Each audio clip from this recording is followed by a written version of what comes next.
నమస్తే, నా పేరు రాజేశ్వరి. మీ పేరు కామెంట్ బాక్స్లో పెట్టండి.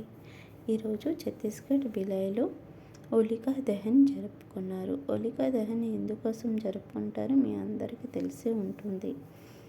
చిన్న కథగా మీకు చెప్తున్నాను.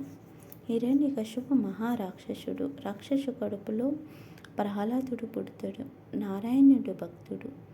ప్రహ్లాదుడు మేనత్త హోలిక.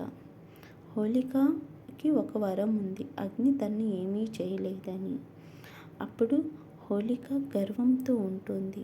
అప్పుడు ప్రహ్లాదుడికి చెప్తుంది, మీ నాన్నగారు హిరణ్యకశిపు మహారాక్షసుని, తన్ను ఎవరు కూడా ఏమీ చేయలేరు. స్వర్గలోకము కూడా, ఇంద్రుడు కూడా సహితం మీ నాన్నగారికి దాసోహం అని చెప్తుంది. అప్పుడు ప్రహ్లాదుడు ఎంత చెప్పినా మాట వినడు. అయితే రాక్షస గణాన్ని చెప్తుంది చితిపేర్చమని. చితిపేర్చిన తర్వాత ప్రహ్లాదుడిని తీసుకొని వస్తుంది. హోలిక కూర్చుంటుంది. హోలిక కూర్చొని తన మేనల్లుడిని ఒళ్ళో కూర్చోబెట్టుకొని చెప్తుంది, మీ నాన్న నామం జపించు అని.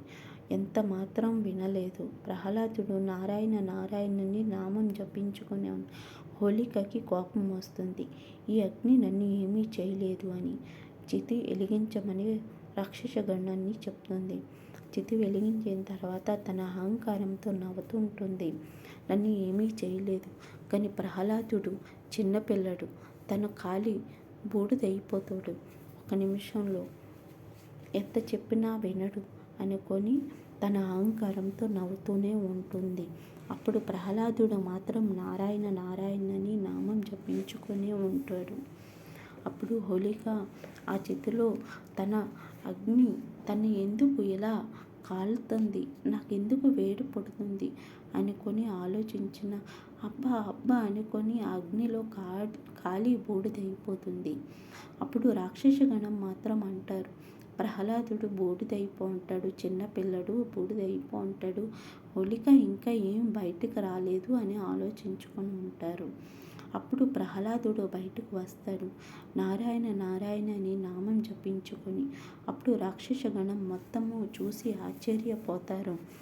ఏంటి ప్రహ్లాదుడు ఎంత చిన్నపిల్లడు ఎలా బయటకు వచ్చాడని. అప్పుడు చూసి అందరు ఆశ్చర్యపోయి వాళ్ళు కూడా నారాయణ నామం జపించడం మొదలు పెడతారు. అందరూ నారాయణ నారాయణని నామం జపించుకొని ఉంటారు. అప్పుడు హోలికా దహనం అవుతుంది. అందుకోసమే ఈ హోలికా దహనం జరుపుకుంటారు ఈరోజు. నెక్స్ట్ డే అందరూ హోలీ ఆడతారు. అందరూ హోలీ చక్కగా ఆడండి. ఇప్పుడు మంచి ఎప్పుడు బయటనే ఆనందంగా ఉంటుంది. అహంకారం గర్వం మొత్తం అగ్నిలో కొందరు కాలిపోతారు. ఇది మనకు తెలిసిందే. ఇది కథ.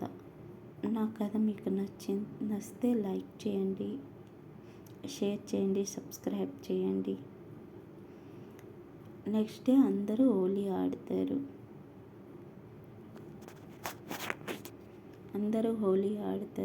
ఈరోజు పౌర్ణమి. రాధాకృష్ణ బృందావనంలో చాలా చక్కగా హోలీ జరుపుకుంటారు.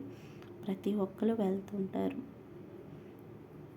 బృందావనంలో హోలీ చాలా బాగుంటుంది. లట్మార్ హోలీ, పూలోక హోలీ ఇవన్నీ అవుతాయి. నా ఛానల్ మీకు నచ్చితే లైక్ చేయండి, సబ్స్క్రైబ్ చేయండి, షేర్ చేయండి, కామెంట్ చేయండి. మీ అందరికీ హ్యాపీ హోలీ. అందరూ కాసేపు వినండి. హోలీ అనేది అందరూ హ్యాపీగా జరుపుకోవాలి. భాంగ్ తాగి ఆడపిల్లల్ని ఇబ్బంది పెట్టకొద్దండి. డీజే సౌండ్లు తక్కువ చేయండి. హెల్త్ ఇష్యూలు బోల్డ్ ఉన్నాయి. డీజే చాలా తక్కువ చేయండి సౌండ్. ముసలులు ఉన్నారు, చిన్నపిల్లలు ఉన్నారు, వాళ్ళకి చాలా ఇబ్బంది అవుతుంది. ఎవరికి ఇబ్బంది పెట్టకుండా అందరూ హోలీ చక్కగా జరుపుకోవాలని చిన్న విన్నపం. సరేనా? హ్యాపీ హోలీ. మరోసారి అందరూ హ్యాపీగా ఉండండి. Thank you for watching.